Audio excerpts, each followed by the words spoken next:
Right now, a lot of people are talking about nepotism. It is not the child's fault if he's born to a family who's already existing, a part of the industry. My career wasn't moving right. I lost focus. I gave up. I started blaming everything around me, even though I was from this industry.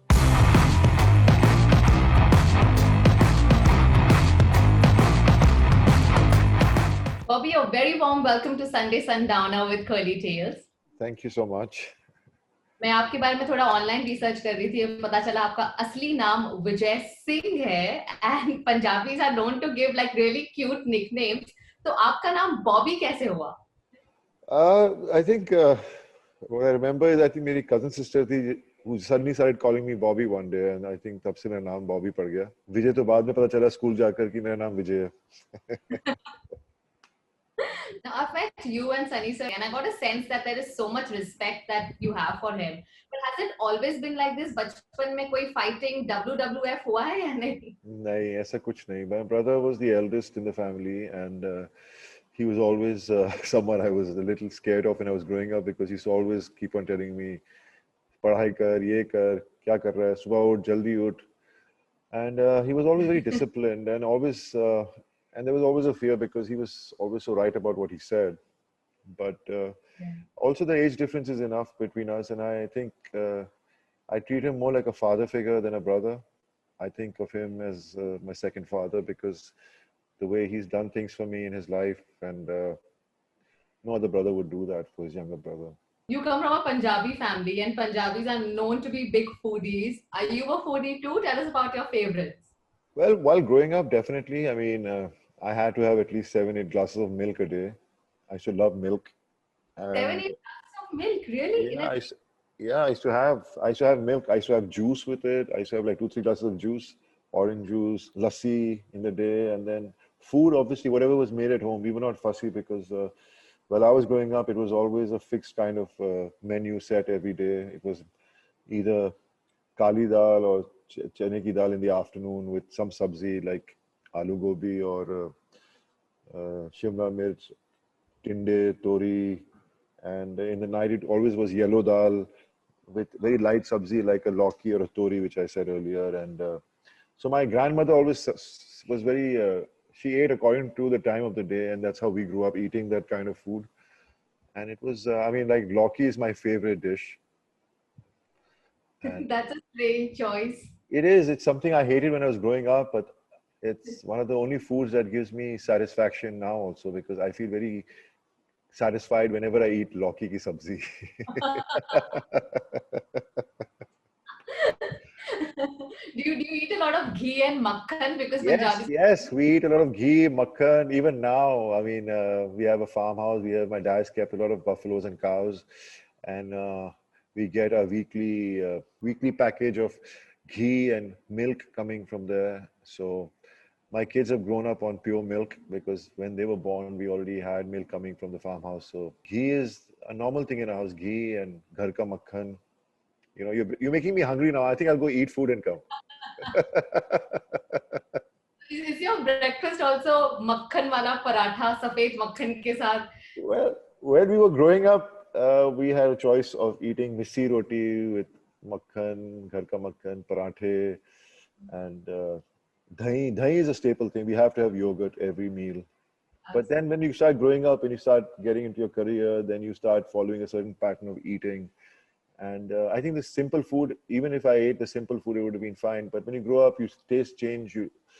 We used to never go out to restaurants, so we ended up going to restaurants when we grew up, because we were always made to eat home food while growing up. And then फिर वो होता है ना, जब मुंह में जब खून लग जाता है मुंह में, तो इटालियन खा लिया, चाइनीज खा लिया, फिर थाई फूड आने लग गया, फिर सब खाने लग गए. और now I eat very basic, simple food. I'm not a foodie actually. I've actually always loved simple food. So Moving away from food, let's talk about your films. So, have your kids seen your films? What do they have to say about your long curly hair that we saw in the film Go? I think by the time they were born and they were growing up, I had already cut my hair short.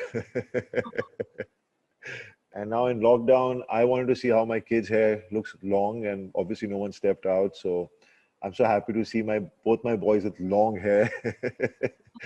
And it's something I always wanted to see because school में तो काट के जाने पड़ते थे बाल सबको, तो अब ये 5 महीनों में उनको मैंने उनके बाल नहीं कटवाए, तो अच्छा लगता है मुझे, अपने बचपना दिखता है उनमें, क्योंकि मेरे बेटे obviously they look a lot like me in many ways, so I can see them with the hair, and then I look back and I say, okay, those are my Barsat and Gupt days.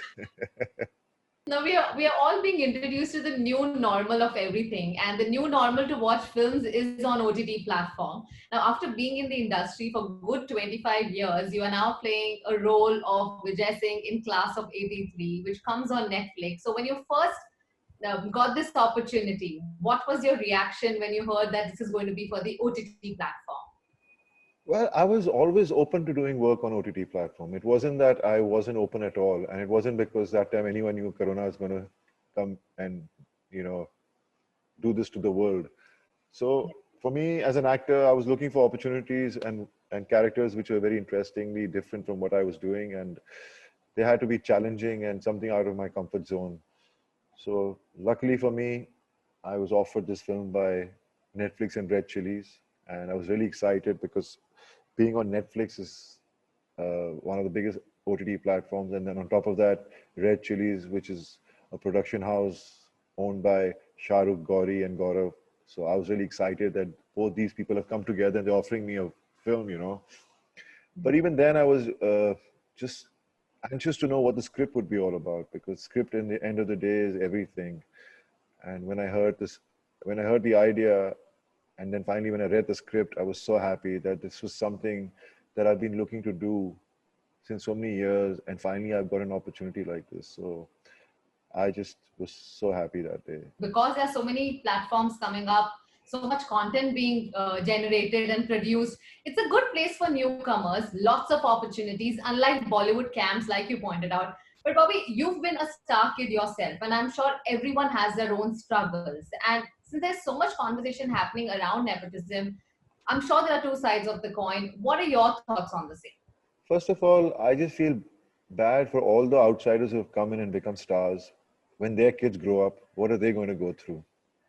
You know, because right now a lot of people are talking about nepotism. It is not the child's fault if he's born to a family who's already existing, a part of the industry. And in fact, definitely I agree with one point, is the opportunity to start the career is easier in many ways because we know the know-how, we have the connections, and also because you're a celebrity itself yourself. So then the audience is already looking forward to seeing a star's son or a star's daughter coming up on screen. So that's the only thing that is easy. After that, it's your work that speaks for you. I always tell the youngsters coming into this industry that, fine, you're going to have a tough time. Look at me, I'm already from this industry and I've had a tough time so many times in my career. It's never going to be easy. Every day is going to be a struggle. I think it's a struggle for every actor, be a big star or a small star or no star. I know it's difficult. I agree with you. My dad agrees with that. It is difficult. He was an outsider one day, and then he struggled. He ran away from home. He struggled for a couple of years. And I've heard stories, and I know it's difficult, but he never gave up in life. I think make someone like that an example. No one helped him. He helped himself, you know. So I think that's what I believe in. But the industry is such where the highs are very high and the lows are very low, and everybody has their struggles. So, do you particularly recall your low point in the career and how you managed to come out? Exactly what I'm saying. You know, don't lose focus. My career wasn't moving right. I lost focus. I gave up. I started blaming everything around me, like any normal person does. Even now, I mean, like we talk about blaming the others for not getting work, even though I was from this industry. But it was not nobody's fault. It was my fault because definitely, okay, you can't be always right with your choices of films you do, but sometimes you make mistakes. But things don't go your way. Don't give up then. And that's the point in my life where I gave up, I think, for that moment. And I went on a wrong track. And it took me 2 years to get out of it. By the third year, I started realizing it. And one day I just snapped out of it. And I said to myself, that's it. I can't see my family suffer because of me. I have to stand on my own 2 feet. No one's going to help me, you know. No one's going to take my hand and walk me through my career. And that's when I started changing my attitude and people started noticing that. And that's when I was getting prepared. I was preparing myself because work can happen any day. Someone can come knocking on your door. You have knocked so many doors, but that door of yours is going to get knocked back by someone and tell you, "Come, we want to work with you." So just be ready. That's what happens, you know. All right. Shifting gears, then let's talk about travel. Curly Tales is also known for its travel content that we create. Do you love traveling to begin with? I love traveling. At this moment, I am dying to travel. So yes, now first you made me hungry in the interview. Now you wanted me to travel. Let's talk about your favorite destination. Once things normalize, which is the first place you want to go and visit? See, at this moment, I want to visit every place I like, you know. But if I have to right now, I would love to go to London because I've been going there since I was a kid, and somehow it becomes, you know, a part of your life, and you just want to be there. You have memories of that place from the time you were younger till you've grown up. So I love being in London and New York because I started going to New York now, and my son just joined college there. Now that though he's studying online right now, but New York is another interesting place. I love city place. I like city life. So basically, I love cities. You know, I like the hustle and bustle, and but England has really nice. London has really nice parks, and I love the fact that I can just walk everywhere. I don't need to take a cab or a taxi. I just love walking, and I walk even when I'm shopping or not shopping. I'll just keep walking everywhere. Going to a restaurant, I'll walk and go. So it's just, it gives you that freedom, you know, because in Bombay, you can't really walk around anywhere. So, and you really miss that, you know. So I love Yeah. when I'm in some different country where I can walk a lot. Is there a place that you've not been to, but it is on your bucket list that one day I want to travel to this destination? You know, when I was growing up, I used to see a lot of my dad's films, and and there was this film he went to Tokyo for, and there are these cherry blossom trees, I think. So Uh-huh. I was so fascinated seeing them that I always said to myself, one day I'm going to go there to see these trees because I love plants. Yeah. And I think Tokyo is one place where I would love to go for a holiday. Now we've seen you do a lot of action scene in films. And what about adventure sports? Do you have an adventure stick? Have you tried skydiving, bungee jump, or anything like that? No, I leave that for my movies. I don't do all that. I'm not into all that at all. Okay, we'll just play a quick game. Okay, it's called 5 Second Fire. You have 5 seconds to answer. Three words you use the most. Oh, ma meri ye. Oh, wow. Okay. Three of your movies that you love the most. Dil Lagi is my favorite. Barsat, Soldier, What would you be if not an actor? someone struggling to be one. I would always want to be an actor. I can't think of anything beyond that, being an actor. Your favorite destination in India? I love the mountains, so I would love to go to Manali. Who are you most scared of in your family? My mother, when I was growing up, definitely. Your favorite travel companion? Well, it's always it's my family. I would love to go with my whole family because it's always fun. Because when we were growing up, we would always go to Punjab in winter holidays, summer holidays. Sometimes we used to go to Nainital, Kashipur by road. We used to go to Delhi, Punjab by road, and then we used to go by train. And it used to be the whole family that used to go. So I miss those days, traveling with all my cousins and everyone. Till the 80s, then things went a little astray. And then we just stopped going after the 80s. I and then suddenly my dad got busy with work, and we started going to London. Then you see. So London became the holiday destination. There is a South Hall in London, which is very close to how Punjab is. Yes, It's called, I remember going there when I wasn't an actor and enjoying some really good food out there. But I haven't been after I started working, and I'm sure it will be difficult to go there now. But it was just amazing to see, like suddenly you were in India, you know, all of a sudden it was like that. You know, you're like in Punjab because there was a lot of Punjabis out there. So and it's so it was nice, but I haven't been there for a long time.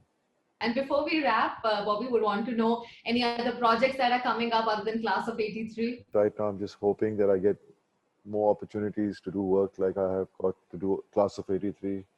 It was a great experience working with Atul and the whole team. And I'm just hoping that these kind of opportunities come my way. And obviously, anything that comes up, you'll get to know, and I'm sure we'll sit and do a chat again. Wish you all the best. Thank Lovely. you. Thank you so much. You take care. Hi, this is Bobby Deol, and you're watching me on Curly Tales with Kamiya Jani.